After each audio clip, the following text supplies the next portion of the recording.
కొత్త బిజినెస్ కోసం ఆలోచిస్తున్నారా? ఈజాన్ డిస్ట్రిబ్యూషన్ కోసం కాల్ చేయండి 9154729854.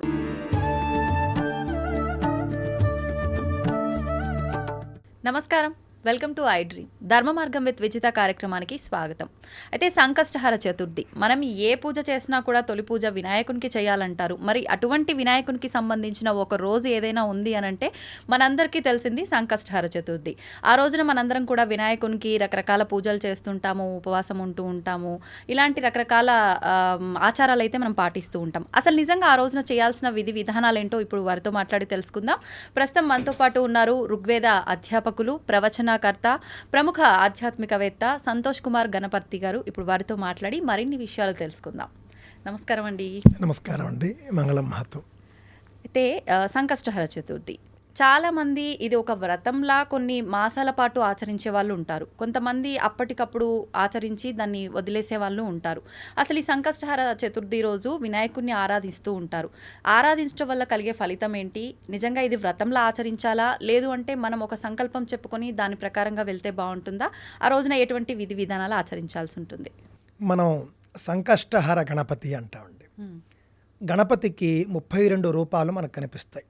అన్ని పురాణాలను మనం చూసినప్పుడు 32 గణపతులు, కొన్ని చోట్ల షోడశ గణపతులు అంటే 16 గణపతులు కూడా మనం చూస్తూ ఉంటాం. 32 గణపతుల్లో 32వ గణపతి పేరు సంకష్టహర గణపతి.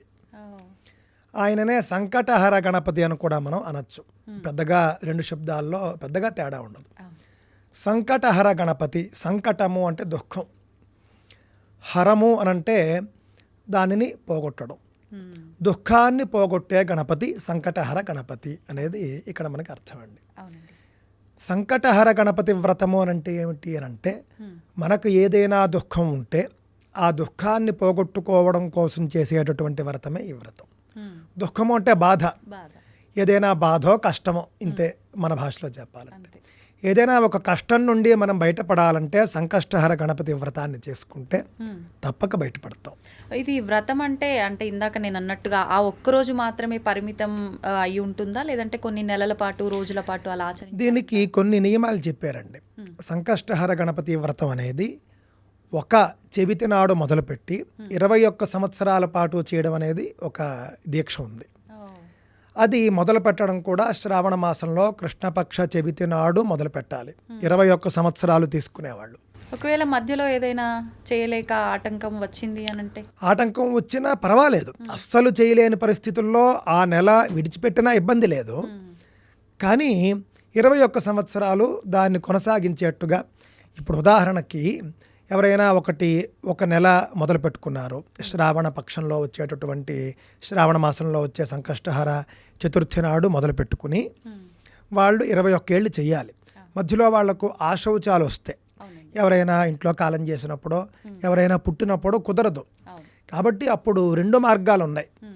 ఆ నెలకి విడిచిపెట్టి తదుపరి నెలలోనే కొంచెం ఎక్కువగా పూజ చేసుకోవడమో, లేదా చెవితి నాటికి వాళ్ళు ఆశౌచంలో అంటే మైలలో ఉన్నారనుకోండి, మైల తీరిన రోజున ఒకసారి పూజ చేసేసుకోవడం, అలా చేయొచ్చు. అంటే అది చవితి రోజు చేసిన పూజ కిందకే వస్తుంది, అదే ఫలం వస్తుందండి. ఏమీ ఇబ్బంది లేదు. ఎందుకు అంటే మీరు చేయడానికి సిద్ధంగా ఉన్న కాలం మీకు సహకరించలేదు కాబట్టి మైల రోజున ఒకవేళ వ్రతం అయితే కనుక మైలలో ఉన్నప్పుడు వ్రతం వస్తే ఆ రోజు వదిలేసి 10 రోజులు అయిపోయిన తర్వాత, శుద్ధి అయిపోయిన తర్వాత తదుపరి రోజే చేసుకోవచ్చు.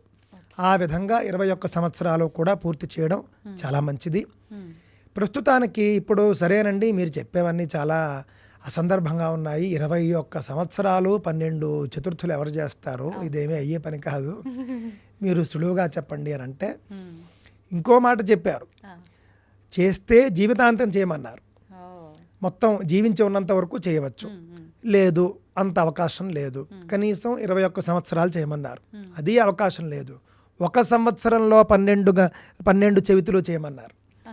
ఇదేదో బాగుంది. అది కూడా అవకాశం లేదనుకోండి, ఎప్పుడు అవకాశం ఉంటే ఆ చెవితి మాత్రం చేసుకుంటూ ఉండొచ్చు. ఇది సంకష్టహర గణపతి వ్రతం యొక్క ఇదండి. ఇది అసలు చాలా సులువైనటువంటి పూజ అండి, చాలా సులువైనటువంటి వ్రతం.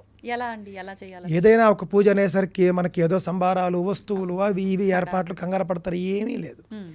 ముఖ్యంగా ప్రదోష కాలానికి చెవితి ఉన్న రోజు తీసుకోవాలి మొట్టమొదట. అంతేనండి. ప్రదోషము అని అంటే సూర్యాస్తమయ కాలం నుండి 48 నిమిషాల కాలానికి ప్రదోషము అని పేరు. ఓకే. ఉదాహరణకు 6 గంటలకి సన్సెట్ అనుకోండి, సూర్యాస్తమయం అనుకోండి, 6:48 వరకు మీకు ప్రదోషకాలం ఉంటుంది. ఓ. కావున ప్రదోషకాలంలో చేయవలసినటువంటి పూజ కాబట్టి మ్మ్. ప్రదోషకాలానికి చెవితి ఉండేట్టు చూసుకోవాలి. మ్మ్. ఏదైనా ఒక మాసంలో కృష్ణపక్షంలో ప్రదోషకాలంలో చెవితి ఎప్పుడుంటే అది సంకష్టహర చతుర్థి అని పిలువబడుతుంది. మ్మ్. అందుకే మీకు తదియ రోజే వచ్చేస్తుంది. ఆ. ఎందుకనంటే తదియ మధ్యాహ్నం వరకు ఉంటుంది, అవును. సాయంకాలానికేమో చెవితి ఉంటుంది. చెవితి ఉంటుంది. సాయంత్రం 4 వరకు తదియ ఉండి మ్మ్. ప్రదోషకాలానికి చెవితి ఉన్నప్పుడు మీకు ఆ రోజునే సంకష్టహర చతుర్థి వచ్చేస్తుంది. మ్మ్. చాలామంది ఈ రోజు చేసేస్తున్నారు, ఆ. కానీ ఈ రోజు ప్రదోషకాలానికి చెవితి లేదు. ఆహా. మీరు కావలిస్తే చూడండి, ఈ రోజు ఈ రోజు రాత్రి అంటే సోమవారం. అంతేనండి, ఈ రోజు సోమవారం నాడు నవంబర్ 18వ తేదీ మ్మ్. మీకు సాయంకాలము ప్రదోషకాలంలో మీకు చెవితి లేదు. ఓకే. ఓకే. 19వ తేదీ మంగళవారం మ్మ్. సాయంత్రం ప్రదోషకాలానికే మీకు చెవితి ఉంది. చెవితి ఉంది. కావున ఈ రోజు చేయకూడదు. మీకు ప్రదోషకాలంలో చెవితి లేకపోతే ఎలా చేస్తారు? అవును. రేపు ఉంది అనగా 19వ తేదీ మంగళవారం నాడు ఆహా. సాయంకాలం ప్రదోషకాలంలో చెవితి ఉంది. కావున రేపే సంకష్టహర చతుర్థి అనే విషయాన్ని దృష్టిలో పెట్టుకుని మ్మ్. ఇప్పుడు మేమేం చేయాలని, ఇంతకాలం మేమేం చేయలేదు, ఇప్పటికిప్పుడు మేము చేద్దాం అనుకుంటున్నాము. 21 ఏళ్ళలో సంవత్సరమో మీరు సంకల్పించలేకపోవచ్చు. ఈ ఒక్క చెవితి చేయండి. అంతే. ఈ ఒక్క చెవితి మీకు ఇప్పుడు ప్రతి ఇంట్లో కూడా ఏవో కష్టాలు ఉంటాయి. పిల్ల పెళ్లి కాలేదనో, ఉద్యోగం రాలేదనో, జీతం రాలేదనో, ఆరోగ్యం బాగాలేదనో, రకరకాలుగా ఉంటాయి. ఇల్లు కొంటున్నాము, అప్పులు ఇచ్చాము, అప్పులు తీసుకున్నాము, అప్పులు తీరట్లేదు, అప్పులు రావట్లేదు, ఏదో ఒక ఇవన్నీ సమస్య ఉంటాయి. ఏదో ఒక ఉన్నాయి, సమస్య ఉన్నాయి. ఉంటుంది. ఆ. ఆ యొక్క సమస్యను దృష్టిలో పెట్టుకుని ఈ సమస్య పోవడం కోసం నేను సంకష్టహర చతుర్థి వ్రతాన్ని చేసుకుంటున్నాను అని మనస్సులో ముందుగా అనుకోవాలి. అవునా? ముందు రోజు అనుకోవచ్చు. ఓకే. అనుకున్న తర్వాత సంకష్టహర చతుర్థి రానే వచ్చింది. మ్మ్. ఉదయాన్నే లేవాలి. సూర్యోదయానికి ముందే లేచి మ్మ్. బావి స్నానమో, చెరువు స్నానమో, పుష్కరిణి స్నానమో, నదీ స్నానమో, సముద్ర స్నానమో, ఇవేమీ లేకపోతే ఇంటి వద్ద మామూలు నీటి స్నానమో చేసి మ్మ్.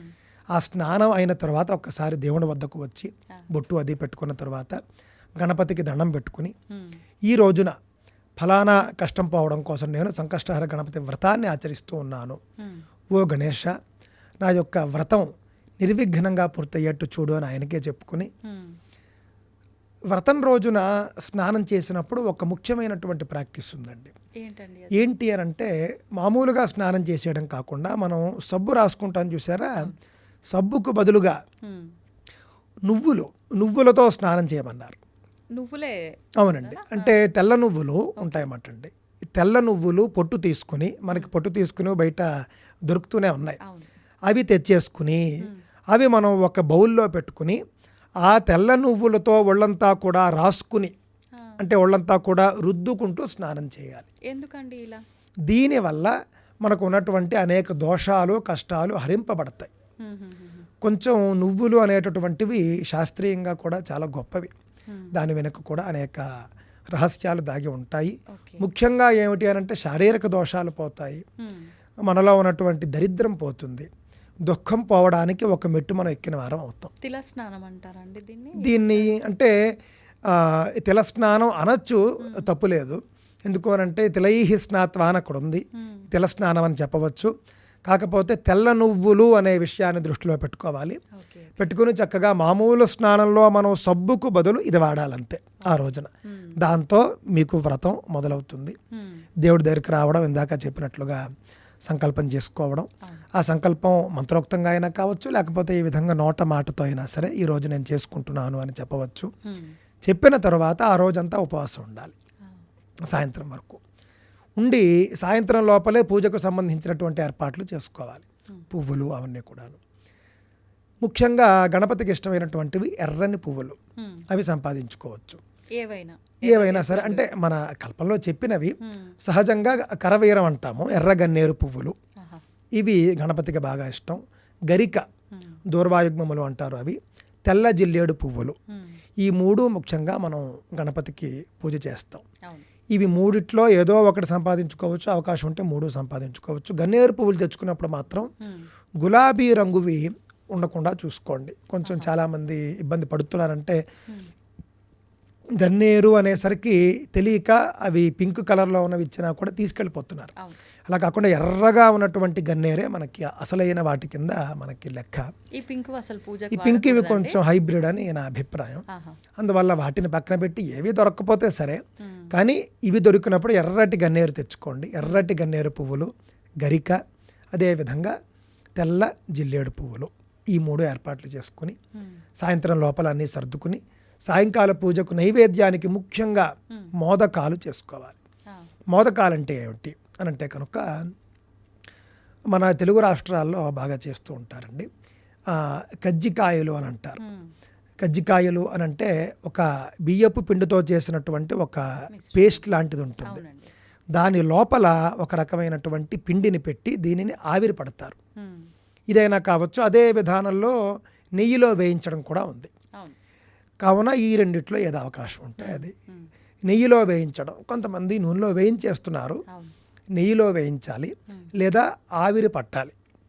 ఆ యొక్క బియ్యపిండి మిశ్రమం ఏదైతే ఉందో దాని లోపల నువ్వుల స్టఫ్ ఉండాలి, అది ఇంపార్టెంట్ అండి. నువ్వుల స్టఫ్ పెట్టి ఆ యొక్క మోదకాలు తయారు చేసుకోవాలి. కనీసంలో కనీసం 10 తయారు చేసుకోవాలి. 5 స్వామికి నైవేద్యం చేసుకోవడానికి, 5 వాయనం ఇవ్వడానికి.